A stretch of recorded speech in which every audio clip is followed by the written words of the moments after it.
We're going to be putting a lot more energy into our virtual, more so than we ever have.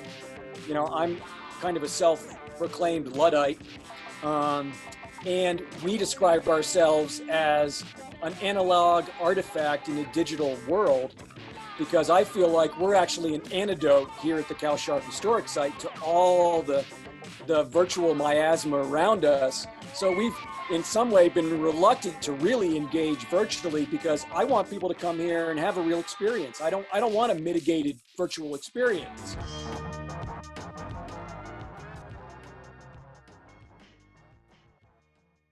Let's all take deep breaths, right?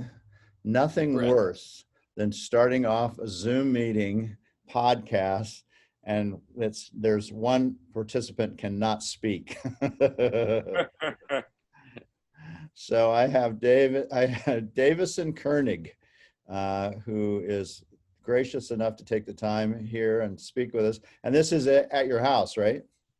No, I'm speaking to you from the Couse Portal at the Couse-Sharp Historic Site. I wondered about that. That's why I was asking. Yeah, now that makes more sense that you'd have a little work there, a little damage. So you're in which part of the museum?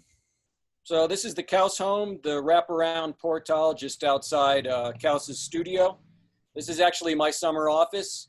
I'm out here in the portal with my laptop for about 6 months of the year. Wow, we're all. I like to joke that for you. This is a tough job that you've managed to secure.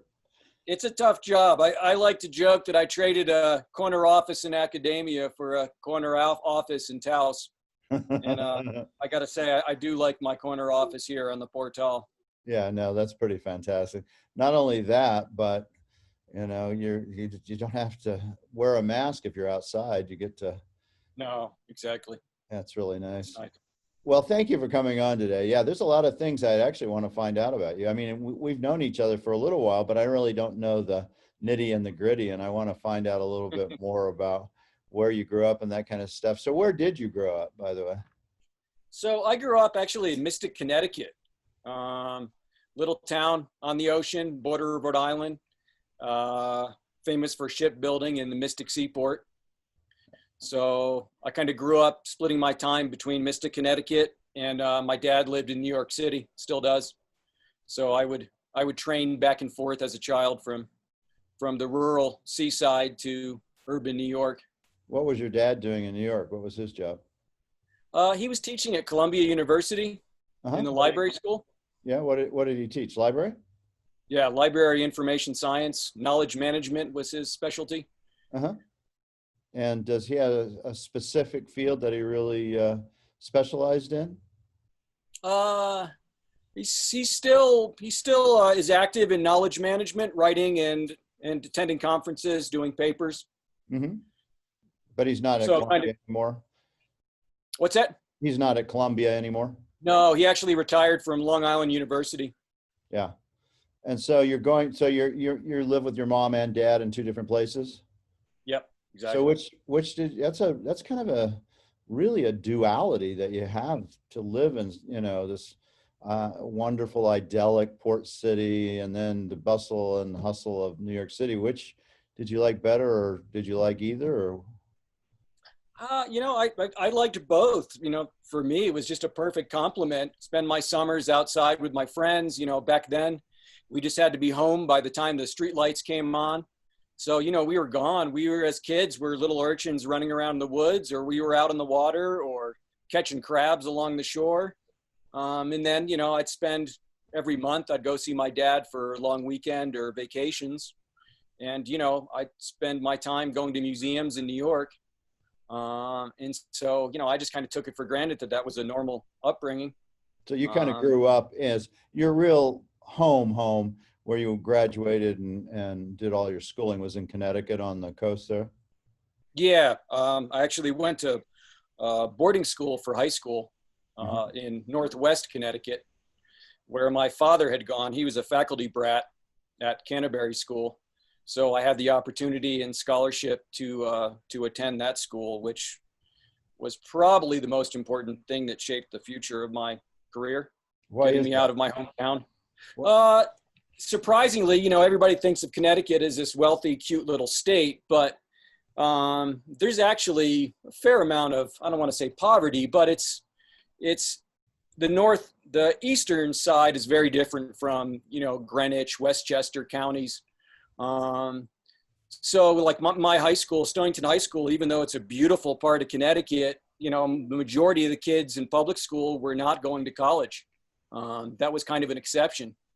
And so I was not doing great in high school. I was one of those artistic kids. I didn't really fit in. And I had the opportunity to go to boarding school. And so I jumped on that, and I got an amazing education. I was surrounded by motivated kids from diverse backgrounds around the world. We lived with our faculty, with our teachers. So, they were invested in our futures. And honestly, I never worked so hard in my life in high school. In fact, going to college was kind of a letdown. It wasn't as intellectually challenging. I wasn't surrounded by as diverse a group of friends and students. But that really got me on the track of realizing that I love to learn. I love to study. I love to research, read. And so it really pushed my boundaries. And so I'm still very grateful. Did you go as a sophomore or a freshman in high school? When did you go? I went as a sophomore. I wanted to go to my high school with my friends. So I went to freshman year in high school at Stonington High. Yeah. And, it was about halfway through that freshman year that I was like, okay, I'm a pretty much solid C student, completely unmotivated. And I was like, so Dad, is that offer of, applying to boarding school still a possibility? And so I applied and got in as a third generation. My grandfather taught chemistry there. So you recognized in yourself that you were not doing your full potential, and that's why you reached out to go, versus them going, son, you're a screw up, you're making C's, you got to get out of this school and go, or a little of both, maybe, I don't know. It probably was a little of both, but really, it was really me realizing that this was not going to end well. Yeah. And basically realizing that I had another opportunity, and I was foolish not to pursue that. Yeah. Well, that's smart. I mean, as a 15-year-old, most 15-year-olds can't make that decision, I think. I think most of them just go, yeah, this is where my friends are, and we're having fun, and, who cares about if I get B's or C's? I'm only going to a junior college anyway. But you had to clearly set your goals maybe a little bit higher, even at 15. Yeah, and I think my dad had a lot to do with that. As a kid, he would say stuff like, well, we're going to set aside money for grad school. The expectation wasn't college. It was graduate school. So that was also, kind of ingrained in me from a young age. Yeah. I realized that my friends in, my hometown, for the large part, didn't share that same pursuit. Yeah. Where I grew up, most of the people didn't go to college, and my parents were the same. They were like, yep, we got to figure out where you go to grad school.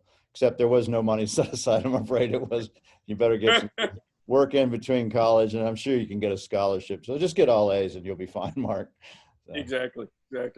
And so when you're growing up, what was your mom doing in Connecticut? What was she doing? Largely she was trying to raise myself and my older brother. So she was a single mom, but she was working various jobs. She actually worked at the Mystic Seaport. She was the docent on the Sabino, which is the steamboat that ferries passengers up and down the Mystic River. So she would actually be the one talking on the microphone, telling you about the history of the Mystic Valley. So as a kid, it was great. I got to jump on the Sabino anytime I wanted and cruise up and down the river. And, all the guys at the shipyard knew me because that was my playground. So it was pretty fun as a kid. And she did a great job as a single mom. Let's hear 3 interesting facts about the Mystic River, because I'm sure you heard that docent talk way many times. All right, 3 big things about Mystic River. Number 1. Number 1 is, now that I'm at the Couse-Sharp Historic Site, is that Mr. Couse and his family spent an idyllic summer there painting. Oh, wow. In fact, we have paintings from that summer, and we have a photograph. We have many photographs of that summer documenting Mystic in the 1880s. And in fact, one of those photographs is of my best friend, Peter Ansell's front yard. Wow. And so he was there, Couse was there in 1880? Yeah.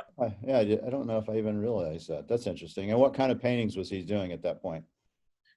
He was doing, landscape, seacoast, kind of the typical thing that everyone was doing in the artist colonies in New England. Mm-hmm. And Old Mystic was one of the smaller art colonies during that period. Nothing like Old Lyme or Provincetown, but there were a number of artists passing through there, and he was one of those. Did you recognize that it was an art colony when you were a kid, or not really? Yeah, no, there's a Mystic Artist Cooperative, which dates back to the 19th century, that documents a lot of the artists that passed through. So even as children, we were aware that Mystic was not only, this maritime tourist economy, but that it was also a haven for artists going way back and up until now. And you said you were an arty kid. Were you making art and thought maybe you might want to be an artist at that point? Yeah, very much so. My mom realized at an early age that I liked to draw and that sort of thing. So she enrolled me in a private art school, after school program in Noank. And that was really fun. So I was exposed to oil painting and sculpture, and really realized that I liked three-dimensional the most. Were you making three-dimensional things? Were you doing sculpture and stuff? Mm-hmm. In fact, I was a working artist, well, up until the time I accepted this position. Okay. Now I want to hear. I do want to hear about that. So you were into art. You thought you were going to be an artist when you graduated from the boarding school. And so when you graduate from that boarding school, where did you go to college? So I went to Hobart and William Smith colleges in upstate New York. Uh-huh. One of those many kind of second-tier liberal arts colleges for the kids that don't get into Ivy League. They all wind up at, Bowdoin, Bates, Vassar, Hobart, all that sort of thing. Yeah, we end up in New Mexico State, UNM, U of A, ASU. Right. That's our Western kind of counterpart. Equivalent, exactly. I got New Mexico State and U of A. Yeah. Yeah. So when you went to that school, you were in fine arts? Actually, I was in several. I was trying to figure out what I wanted to do. So I was taking studio art, art history, and anthropology were my three kind of foci. And about the end of my junior year, the school made it clear I needed to declare a major. So I actually combined the three because I didn't have enough credit in any one of the above. So I created a independent study in anthropology of art, which in hindsight has served me well, because that really was the combination of my interests, was the creation of art, the study of art, but looking at it through an anthropological lens of why, what, for is really what captivated me, combined with my interest in travel and culture. And were you the only one that had that degree? That was your own makeup? Yep. Oh, that's interesting. So art and anthropology, basically. And was there a Correct. special area that you thought, okay, this is something I can do? In other words, Southwest or in some other country, or?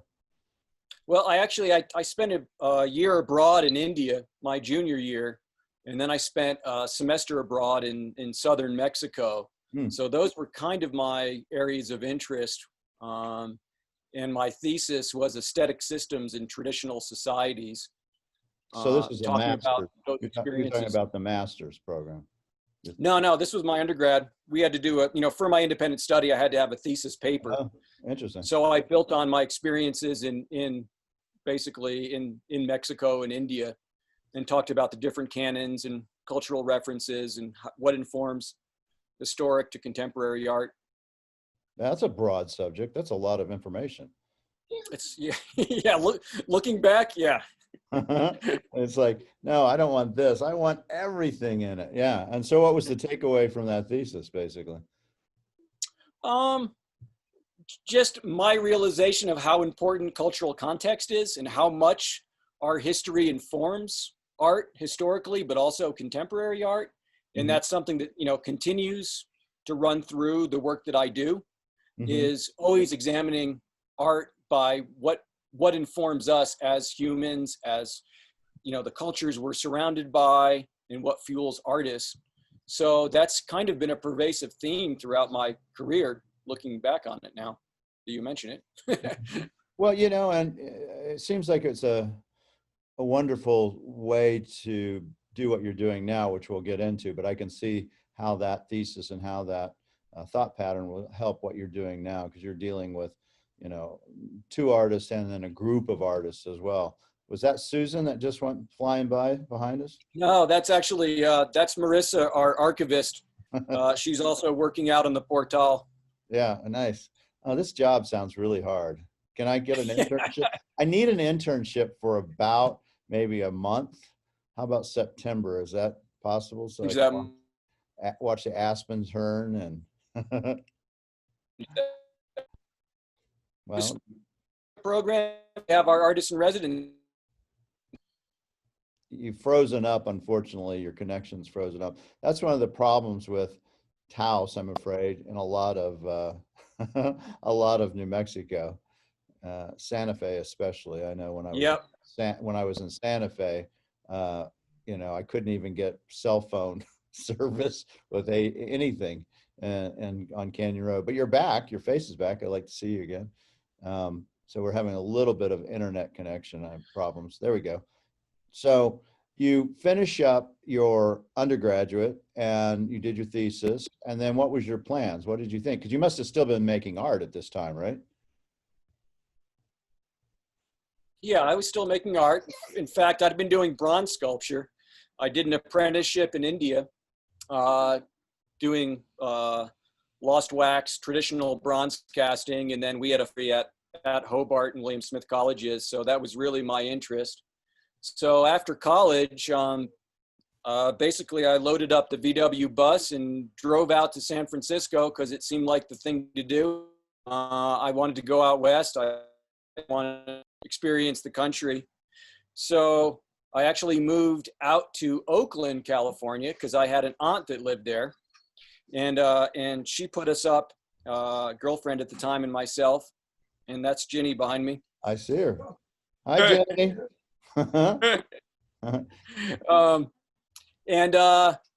And so we crashed in her basement for a while, and you know, my dad asked what my plans are, and I was like, well, I'm gonna try to get a job at a foundry. And you know, my dad's like, yeah, good luck with that. You're gonna move out to the Bay Area, get a job at a art foundry. And sure enough, there was a fine art foundry, one of the largest in the country, in Berkeley on the Oakland border. So I showed up unannounced in my Carhartts and a Oxford shirt and a bronze sculpture I created under my arm, and applied for a job, and they hired me on the spot. And so I spent 6 years working for the foundry, or 4 years at the foundry there, learning more about commercial fine art foundry work, doing everything from mold making to, largely I was in the metal shop doing metal work, welding, metal chasing, finishing pieces, and pouring bronze. And then that's hard work, right? That's really tough, physically, labor. It's really tough business. They go through a lot of folks because it is brutal work. Every part of the process is toxic. It's backbreaking. I had long hair at the time. I eventually cut my hair because it was green from bronze dust.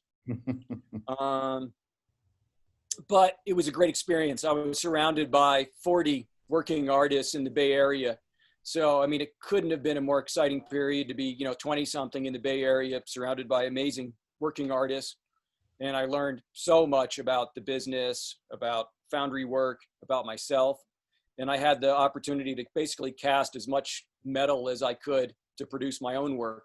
Yeah. What kind of work was that? Did you do more modern sensibility? What was your sculpture like? Yeah, so I started off doing more representational stuff, as most folks do, but then I found myself doing more abstract I was really fascinated by the liquid quality of bronze, and then retaining that liquid quality. So I was doing a lot of abstract liquid pieces, and then I started combining rusted metal and found objects with that liquid to have this contrast of kind of the purity of bronze and what you can do with it, contrasted with this kind of what I would call the futility of man in the industrial processes that then break down. And I love that interplay of kind of man versus nature is what I really found myself focusing on. And do you have images of those you could share with us for the people who watch us on YouTube? So we can, yeah. Yes, I'm sure I do. Yeah, sure send us some. Are those still available? In other words, do you still sell those? I mean, you probably aren't making them. No. Those are all. No, you did sell them, any right? broadcasting. They did get sold, I assume. Oh yeah. No, I was doing the starving artist thing and selling work in galleries in California and doing all that. And actually, after I left the foundry, just because you can only do that business so long, I moved up to Mendocino and had an internship residency at the Mendocino Art Center, and then wound up building their sculpture program and building a foundry and blacksmith facilities and building a program. And that's when I really started playing with more of the found materials. In fact, I was going out to the ocean during neap high tides and digging up rusted stuff that had been thrown off the bluffs back when, that was the dump, and combining those with the bronze. And that's when I really started playing with that. And then, let's see what happened to continue the trajectory. So then I got tired of doing that for a while. Mm-hmm. And I decided to take some time off, and I was going to move to Barcelona and get my Spanish up to par. And so I had some contacts. So I flew to Barcelona, saved up some money. But of course, I wasn't ready to quite settle down in Barcelona. So I thought I'd travel around Spain a little. So I kind of circumnavigated Spain and then wound up in Portugal. And then, of course, it's only a ferry ride to Morocco. So then I jumped the ferry to Morocco, spent some time there, and then decided, oh, well, heck, I'm just going to backpack around for a while. So then I backpacked around the Mediterranean, went to Italy. And then, of course, it's only a ferry ride to Greece. And once you're in Greece, you might as well go to Turkey. Yep. So in the whole time, I'm visiting museums, right? So I'm critiquing museums that are just filled with, just unbelievable cultural material, sculpture, stone, everything. But what I'm seeing is they're all removed from the cultural context. They're purely treated as aesthetic objects, things that came out of temples, out of homes, with very little reference to the meaning and understanding of what they really meant to the people who created them and used them. So I did that, traveled for about 6 months, and then I ran out of money, and I decided, you know what, I'm not going to Barcelona. You didn't want to call your dad and say, hey, Dad, I'm out of money. I've been right. for 6 months. I thought maybe you could pop me a little more. Yeah, so that wasn't really an option. Yeah, I didn't figure it was. I don't know him, but I got a sense. Yeah. So the option was probably I need to head back to the States and get a job and start making some money again. So that's what I did. I came back to the States, and I went to see my mom in Connecticut, and the Mashantucket Pequot had just opened their new museum. Yeah. With all that casino money, right? Yep. And so I was like, hey, Mom, let's take a drive, because it was, 20 minutes away from Mystic. Let's go check out the new museum. So we went up there, and what was fascinating is they created a really engaging, probably easily 10,000 square feet of exhibition space, and that told the story of the Pequot, but there were no cultural objects, right? The complete opposite of what I'd been experiencing in the Mediterranean. Right. And it was like, wow, this is really interesting. They're telling a deep, complex story with no material culture to speak of. So I went down to the front desk and said, hey, is there a curator I could talk to? I'd really be curious about how you guys put this together. Right. And of course, the curator had been working in a vacuum for the last, 6 years, building, planning, researching this space. And no one comes to visit because it's next to the casino and everyone's going to the casino. So he was anxious to have someone who just wanted to talk about his museum. Right. So he came down and, and we spent probably an hour and a half just talking about the planning, what went into this, conceptual framework. And he told me that they'd hired an exhibition design firm out of New York. And that was the first time I went, exhibition design? Like, people do that for a living? So that really piqued my interest. I was like, okay. So he gave me that gentleman's name. And I called him up because I was headed to New York the next day to see my dad. So I met him down in the village. And again, we had coffee. He'd spent, 6 years working on this project. And, it's one of those things, you do museum exhibitions and all that build up. And then, it's kind of anticlimactic. You're like, oh, it's over. So he was excited to talk about the project and how he came into that. And he was the one that told me about a master's program in Philadelphia at the University of the Arts in museum exhibition planning and design, the only program in the country devoted to that. So I promptly applied, got in, and then spent 2 years in downtown Philadelphia, where again, I'd never worked so hard in my life. And I just found I completely fell in love with the subject matter, because it really pulled on all of my interests. Did you stop making art at that point? I mean, when you went into the master's program, you're what, early 30s time frame in your life? Yep, exactly. Yeah, exactly. So you're kind of having this moment of clarity, and you've gone to Europe, you've gone to all these museums, you've seen the world, you've starved, you've worked hard in a bronze thing, which is very difficult work. You're in your early 30s and you see something that really piques your interest. And at that point you go, okay, no more art. I think this is really my lane. Was it that sudden, Yeah. or was it more subtle? I mean, a little of both, I would say. Certainly art took a back seat at that point in my life, and has been since then. It's still something I enjoy to do, but it's not my focus. Because what I found actually, Mark, was that as a commercial artist, especially in bronze, you find yourself creating work that sells, in the sense that if a work sells, you start producing a lot of that work, right? Because you have a mold and it's a production process. So I found I was spending more of my time doing series than creating new work and exploring what it was that got me into art in the first place. And I found, for me, that just wasn't satisfying as an artist. And I felt like there wasn't enough intellectual fodder. I was having to work to find the stuff to feed my soul as an artist to then translate to three-dimensional work. And so museum exhibition planning and design kind of fed me on all those levels, where I'm still using my hands, I'm still creating stuff, but I'm having to do research on any given topic to understand it intimately, to then think about translating stuff three-dimensionally. So it wasn't a real, for me, it didn't feel like this big transition. It was kind of just taking it to a different level. You're still getting that I really enjoyed. Yeah, you're still getting to create. You're making the exhibits. Still getting to create. Yeah, which is extremely, and I can tell you as a gallerist, that is, rewarding and creative when you come up with an idea and you play it out and you set it out and you use all the art and, whatever you need to do. That is, the creative outlet I probably receive as well. And so you are in Philadelphia, you do this for 2 years, right? Yeah. And so what did you think at that point? Okay, what are you going to do? I mean, what was your plan after you finished this? Or did you even have one?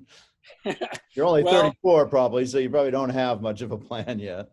Yeah, I didn't have a large plan, but I was also aware enough at that point, I was early 30s, and I said, you know what, I'm at a point in my life where I want to move somewhere that I want to live. I want to invest in a community. It's not just I'm looking for a job. Yeah, nice. So I actually only applied for work in New England and the West, and the West being California, Utah, Colorado, New Mexico, Arizona. Because I spent enough time out West that I knew that I liked the arid West. I liked sun, for example, and I certainly liked the culture out West. And so again, I'm telling my dad, well, my ideal job would be an anthropology museum. And my dad's like, yeah, good luck with that, son. Because, he'd always told me all along, I probably should be, doing microbiology or something that really, has some potential to have a career.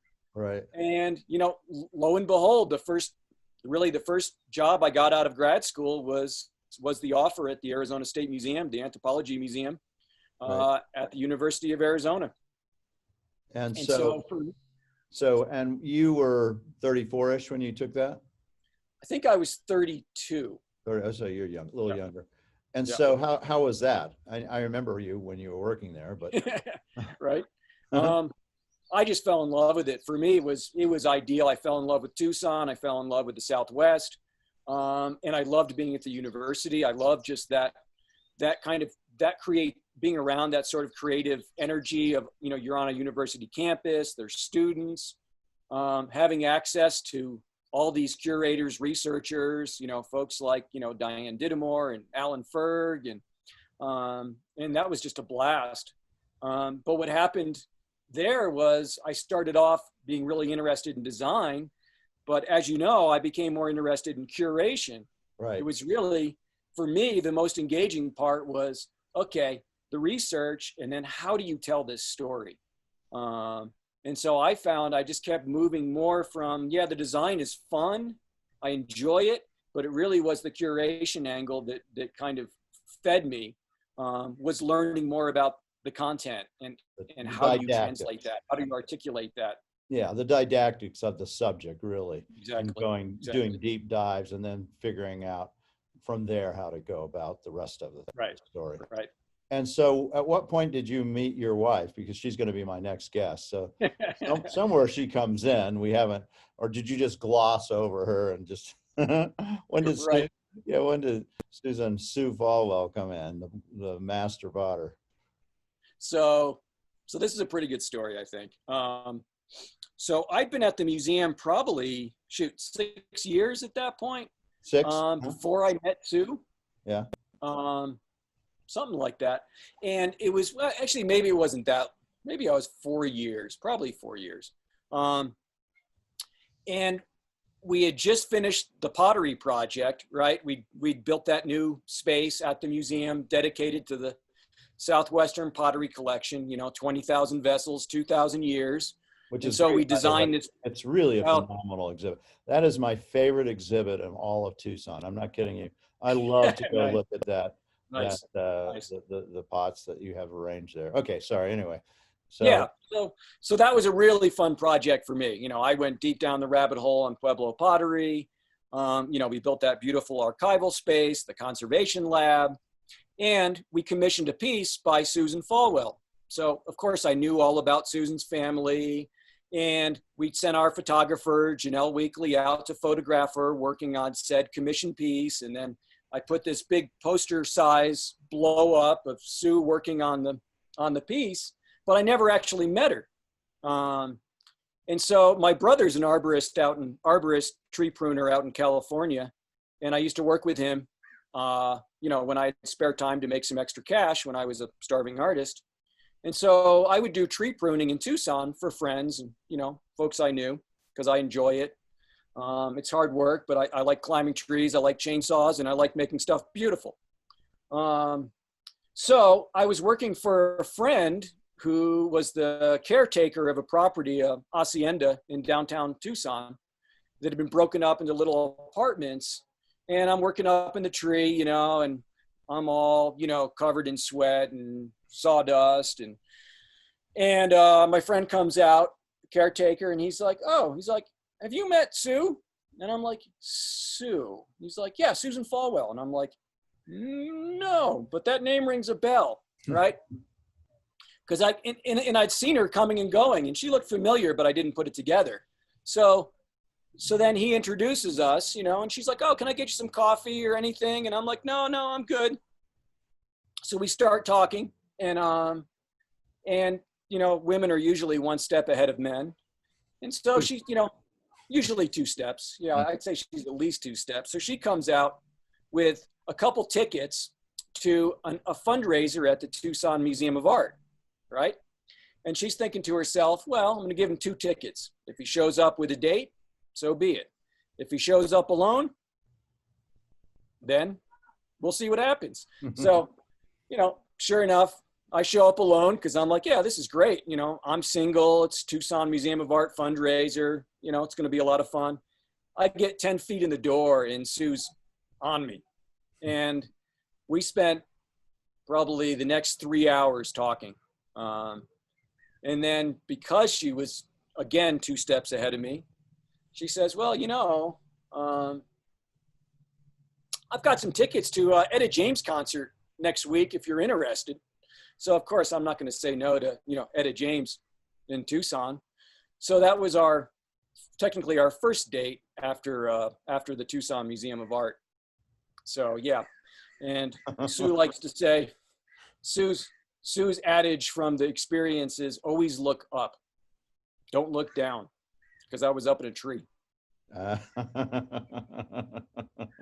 That's So, funny. I have a question though for you. When you went to the TMA thing and she'd given you 2 tickets, did you try to find a date for the other ticket before you went, or did you?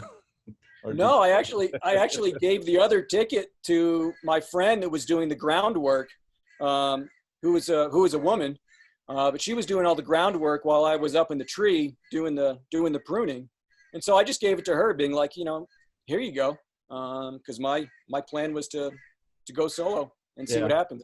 Yeah. Do you remember the exhibit, what it was for TMA, or just Susan Folwell? It was actually a fundraiser. They had some sort of a broad program that Sue's godson had applied for.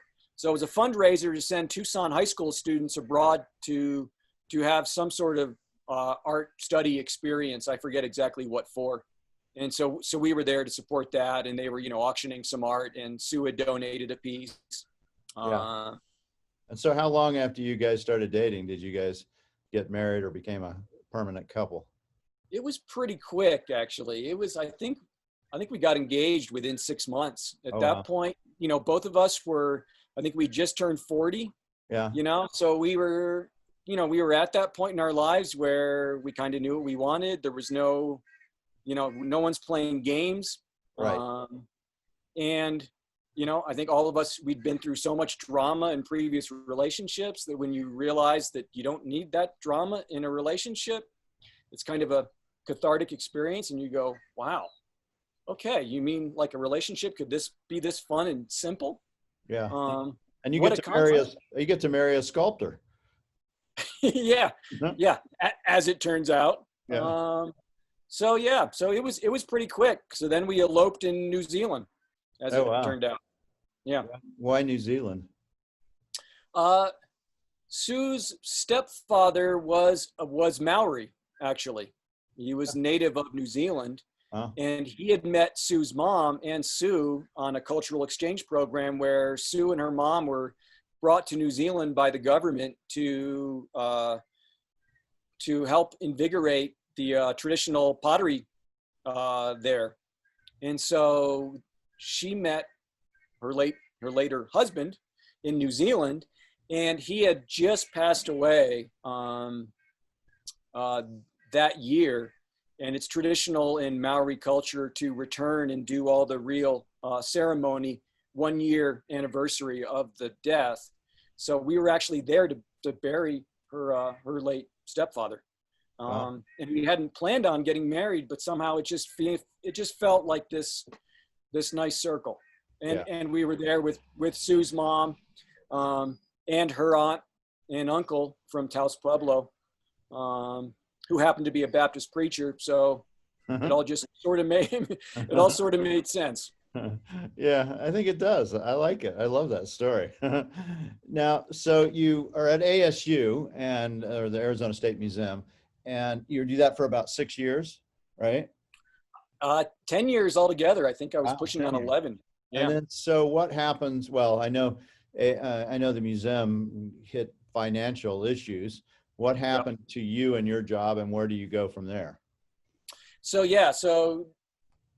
ASM and the U of A, it's been a rough economic cycle there for quite some time. So there were massive layoffs, and I was one of those layoffs. And so I actually had no idea what I was going to do. Although in some ways I was kind of excited because I felt I needed something else. I kind of felt like I'd kind of burned myself up there. There just wasn't a lot of room to move at that point. And it was at that point that Virginia Couse-Levitt and her late husband Ernie came to my last exhibition, which was the Gloria Gifford's Ex Voto show. that I did with Jeff Bursey. Yeah, that was a great show. And that was a really fun show. And what was interesting is Ginny and Ernie never came to exhibitions at the State Museum. But for some reason, they came to that one, found out that I was leaving the university. And 24 hours later, I get a phone call from Ginny saying, you need to come see us in Taos. We might have something for you. And as it turned out, I was driving up to Santa Fe to drop off artwork from actually the Regarding Curtis exhibition we did with contemporary Native artists doing work that was in conversation with Edward S. Curtis. And so we were up in Santa Fe, so we pulled into Taos. And even though, we came up to Santa Fe, 3-4 times a year for art, for family, for all of that, we rarely spent any time in Taos, and I'd never been to the Couse house. That's pretty amazing. It's pretty amazing. So when I stepped foot on the, through that threshold into the garden and looked out up at Truchas Peaks, basically, at that moment, I was like, whatever you want, I'm your guy. And I bet Sue was very happy too, because she gets back. Sue was very happy to have the opportunity to return to northern New Mexico and, I get that, totally. Family. Yeah. So you take that project on as the director, and at this point, it's not anything what it is now, right? I mean, it's just kind of a by appointment only type of. I guess it was a 501(c) at that point, right? Yeah, I was actually hired as a museum consultant to do the interpretive plan for the Joseph Henry Sharp studio. So initially they hired me on a project basis to return that studio to the life and work of Joseph Henry Sharp. The studio space had been rented out by the Couse family, largely to artists as live workspace since Henry Sharp passed in 1953. So initially I was hired to do an interpretive plan of what would we do if we could tell this story here. And then I was hired as project manager to oversee the restoration of the studio space and create a secure museum environment. So that was a year-long, probably year and a half long project before they hired me as executive director and curator of the Couse-Sharp Historic Site. And what year would have this been that you started? This was in 2015. They brought me up. So I think I was hired in late 2016, something like that, as director. And so what was and is your plan for the Couse-Sharp Studio Museum? Well, that's what's fun is just that first weekend when we visited, I was immediately just excited with the potential of the site. And what I saw was a future living campus, was not a historic home, historic outbuildings, but from my experiences as an artist and my experiences at the Mendocino Art Center, doing residency programs, I saw this just beautiful 2.5 acre campus that could be alive year round. And so that's what I focused on. And that was the presentation I gave to the board of directors for my hiring was, we're sitting on this gem that is wholly unique with its original authenticity. But what we have here with the archives of Couse in particular, we have an opportunity to really create something special where we're bringing scholars, we're bringing artists, we're bringing interns, students, and working with the Native community in particular, and the Hispano community, bringing that back to life here at the site is just something that no other institution in Taos, northern New Mexico, can do the same way that we can do. And we have the basic resources here to do it. So that really became our push, was to use the Sharp Studio as an example of what we could do with one space here and bringing it more into a modern museum context, while simultaneously curating contemporary exhibitions in the Luna Chapel, mostly focused on contemporary Native art, to bring that story back to the site. So it's not a story about 12 Anglo artists in New Mexico. It's really a story about community and what those communities did together. And that's been a real focus of ours here, which I think is really important for the relevancy of this site, is what these artists not only discovered and what they sent out to the world, but it's all built on those relationships. And art historians don't talk enough, in my estimation, on those relationships and on how significant that was and what the community was. And that's where I think having the background that I do makes me different as a curator, because I'm not coming from a purely art historical perspective. Yeah, you have that cultural background, that degree that you made yourself, cultural and art, which works well. And for those people who may not know who Couse is, E.I. Couse and Joseph Henry Sharp were both Taos founders. They came to Taos early on and set up the Taos Society of Artists in, I think, 1915. And you're also involved in a research project too, right, around the Taos Society of Artists and those individuals trying to collect the different ephemera and things like that, correct? Yeah, correct. That's the second phase in our plan. Was first the Sharp Studio, just to kind of give us a little more street cred, so to speak, in the larger museum world and the collector world, to show that we can build a modern museum facility and tell engaging stories. And so now the second phase is the Lunder Research Center, named after Peter and Paula Lunder of Maine, who are our most significant supporters to this project. And so now we're building an archive research center that's also a 5,000 square foot museum facility that really enables us to realize this vision of a living campus, bringing scholars, bringing researchers, serving the public, having year-round exhibition space, a research library, archive storage, collection storage, and new office space. And that's huge. And we're building it in the former home of Joseph Henry Sharp, which is also significant. So, and it also completes our campus. Henry Sharp sold his property, neighbor to E.I. Couse, to the Couse family upon his passing. And so it stayed in the family and then was later sold to Ivan Rosequist, formerly of Tucson, Rosequist Right. Galleries, who moves to Taos and creates the Mission Gallery.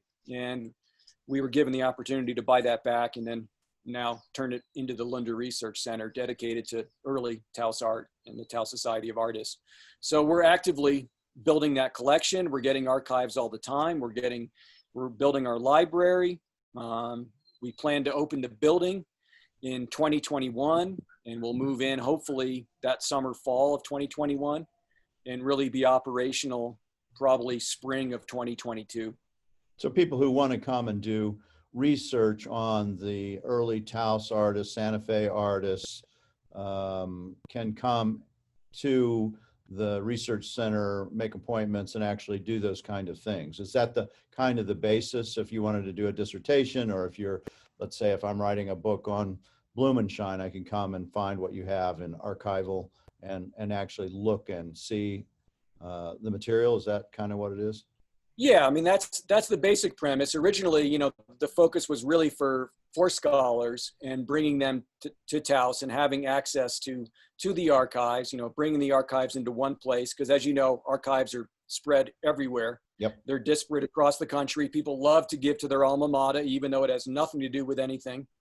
So we've been actively trying to bring those archives to Taos so they're in one place. And it's not only bringing it to one place, it's bringing it to the origin and bringing people to Taos to better understand that story. Because I think it's very difficult to write on Taos art and have an understanding of it if you don't spend time in Taos, because Taos is kind of a special place. Oh yeah, absolutely. 100%. I agree with that. And the other aspect of that is that we really want to bring interns and students to Taos, whether they're undergrad or postdoctoral fellows, to have that same experience. And myself, coming from New England, we learned nothing about Western history to speak of. Spanish. Spanish entrada never happened in New England textbooks. It's all about the Mayflower. Right. And we learned nothing about art of the West because largely that art history was kind of disappeared with the advent of modernism, and art history largely being written by an East Coast bias. Right. And so, that's one of my personal agendas is to work more with especially East Coast schools so that story, that our art historical story gets rewritten, and that these artists who were American artists never saw themselves as Western artists. They just happened to be painting the West as their vision of an authentically America, which in hindsight now we can actually say those were progressive artists because they were predicating an America on pluralism and on the diverse cultures of New Mexico, largely Native American and Hispano. Yeah. Yes. And, you know, and of course they trained in Europe, and Couse trained in France. Yep. And so Yep. did Joseph Henry Sharp. And they took those aesthetics, that training, but then they turned it into their own kind of world, their own, you know, how they saw the West through those eyes. Right. Right. I'll point out Maynard Dixon was the only one that didn't do that. He stayed west and didn't go get those influences. We have to make sure we have a little niche in your world there for Maynard Dixon. I think it would be very appropriate since he spent, you know, well, he spent 7 months there, you know. Yeah.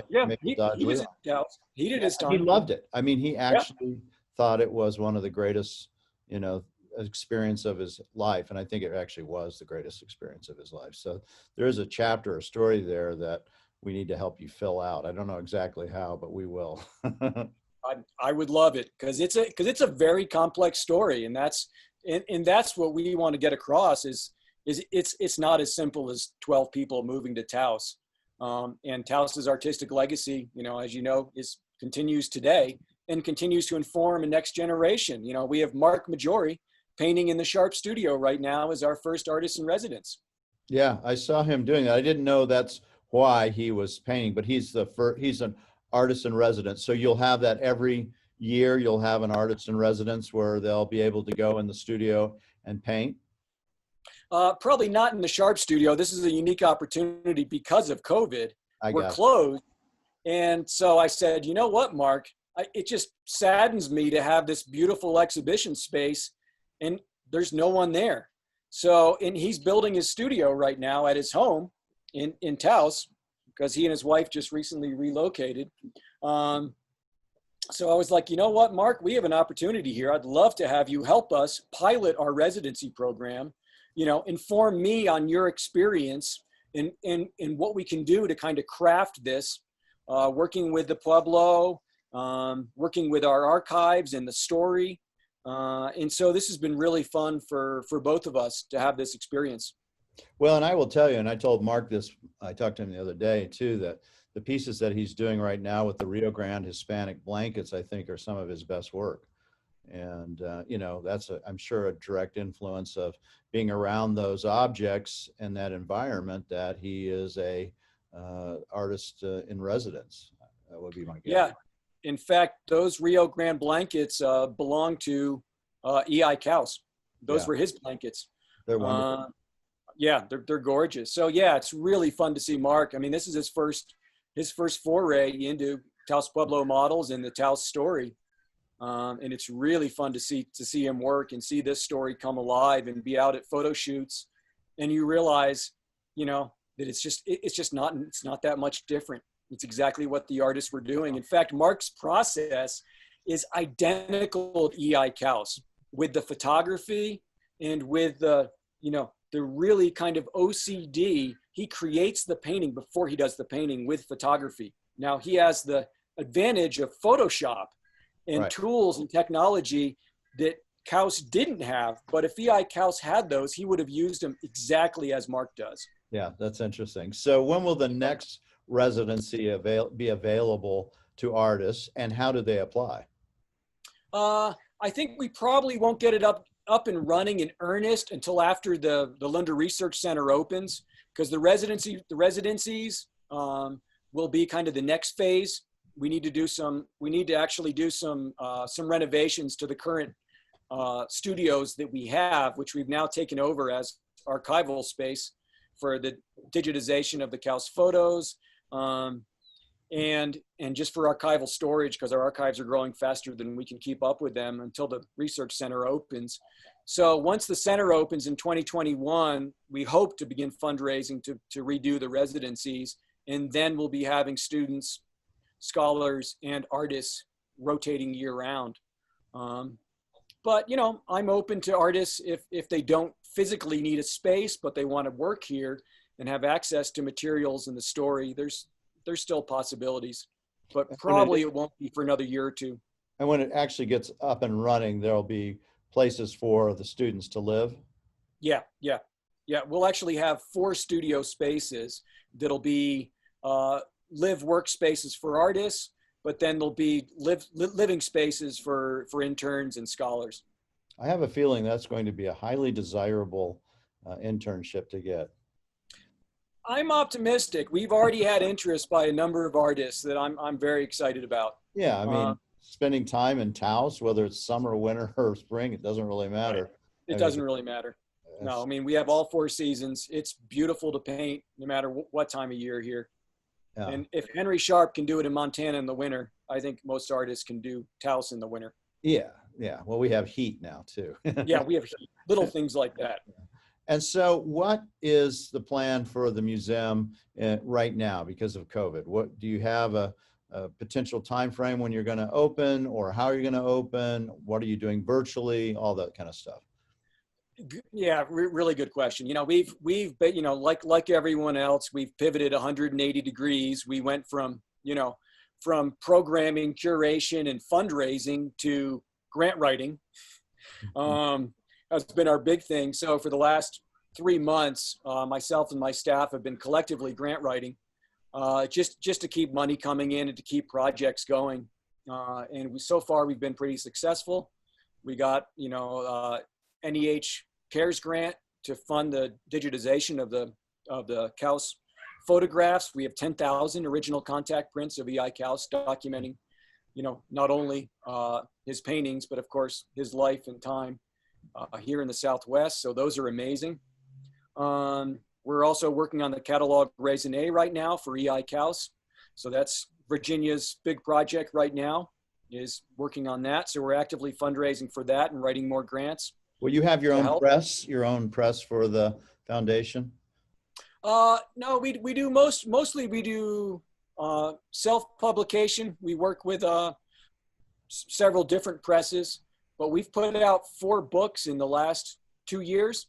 Mm-hmm. So I recently told our board that we've already realized the vision of being the Center for Research and Scholarship on the Taos Society of Artists, because really no one else is actively producing, promoting, supporting research, scholarship, and publication on early Taos art, more so than us, and we haven't even built the Linder Research Center yet.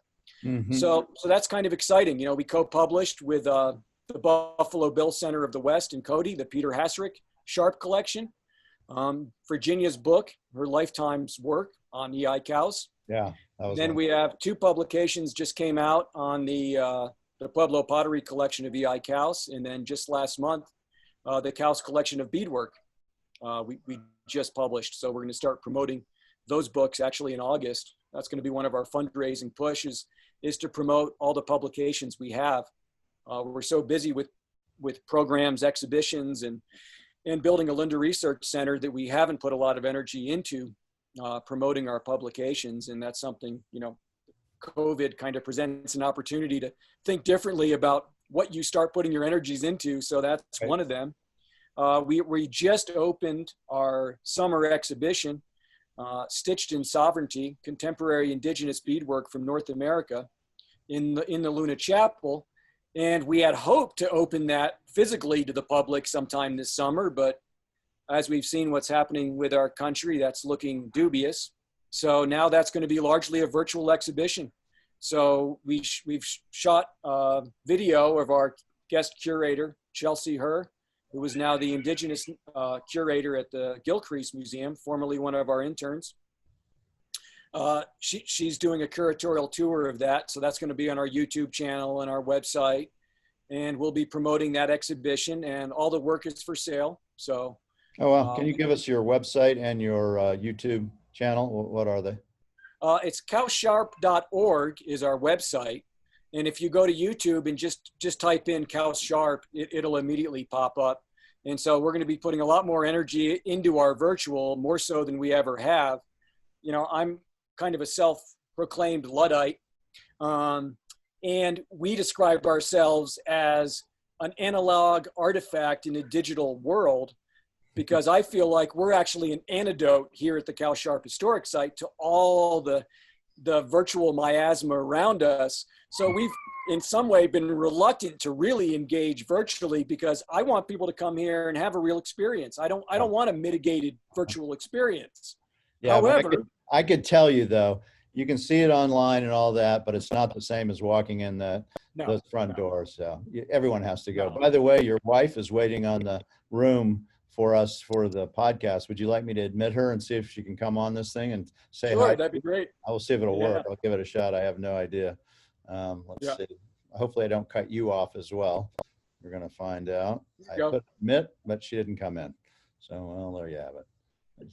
If you see us, I don't know if she's there. So she's there. Oh, you can see her? Okay, I can't see her on my end.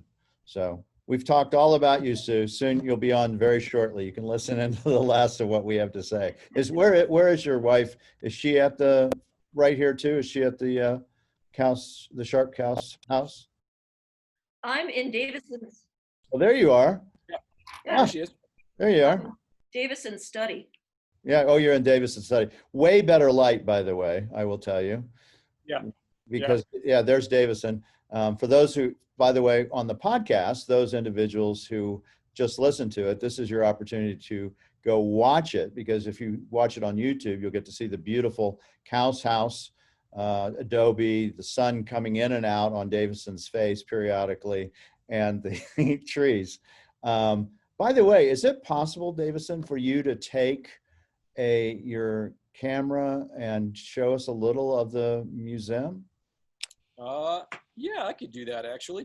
I'm sitting right outside the Couse studio, so we could just walk inside the Couse studio. At least that would give you a glimpse of what visitors can experience here. It's a 2.5 hour docent-led experience here at the Couse House. We have I believe it. 15,000 square feet of crumbling adobe is how I like to describe it.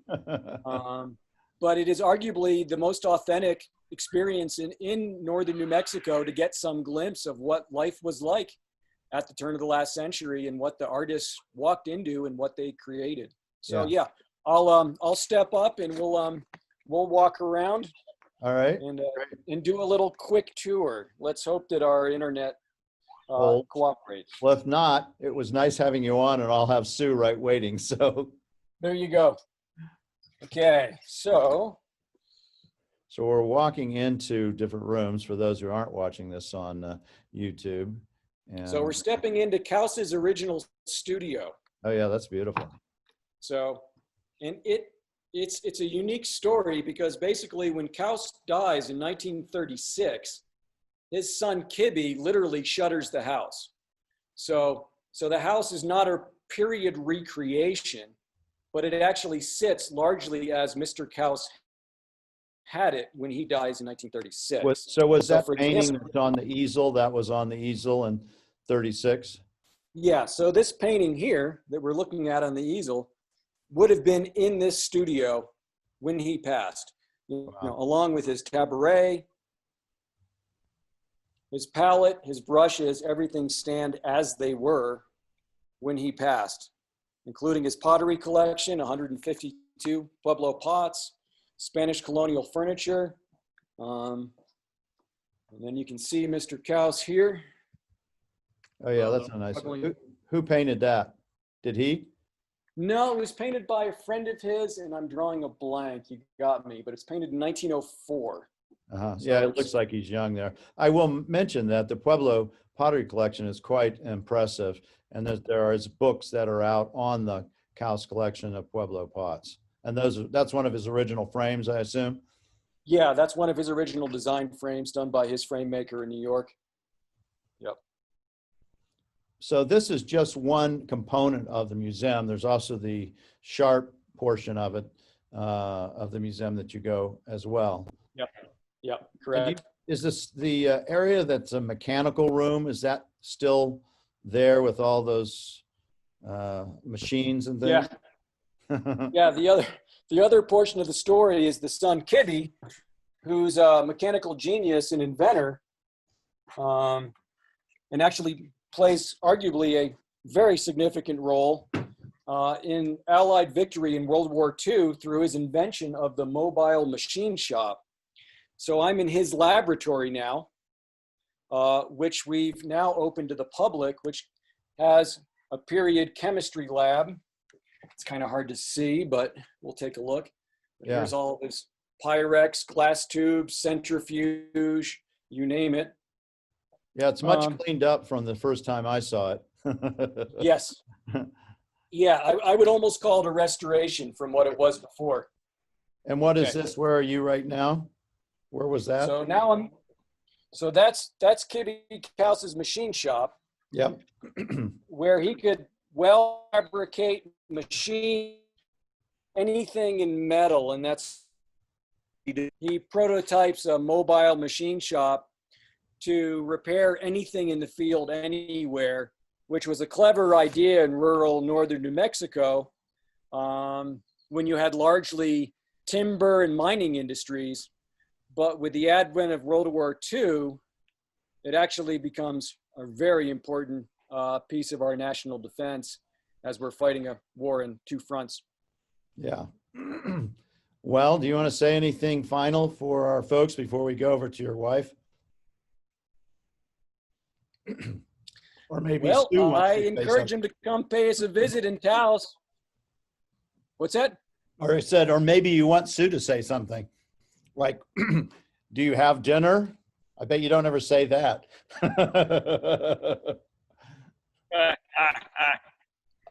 Yeah. See, yeah, I heard that. Not so much. No. It's the other way around. It's does Davison have dinner? Right. Well, thank you so much for coming on, Davison. I really appreciate it. You know, it's interesting. I've been to the museum. I've experienced it.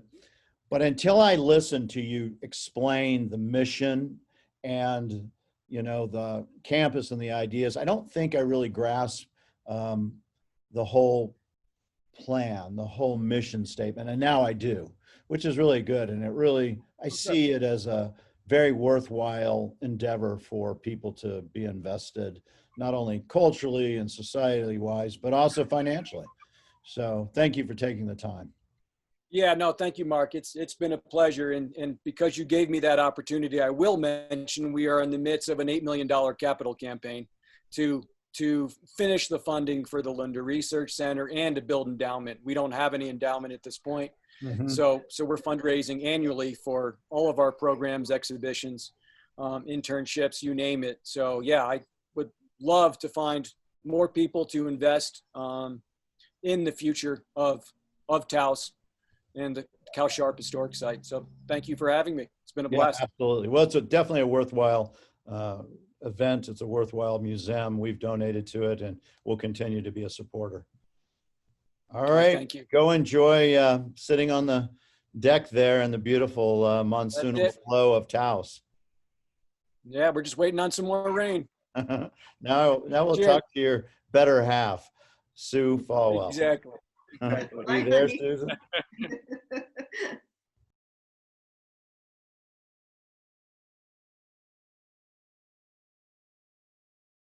We need your support for the Medicine Man Gallery channel, so make sure to click the subscribe button and tap the little bell icon to be notified when we upload a new video, which we do every morning on Wednesday and Friday. See you soon.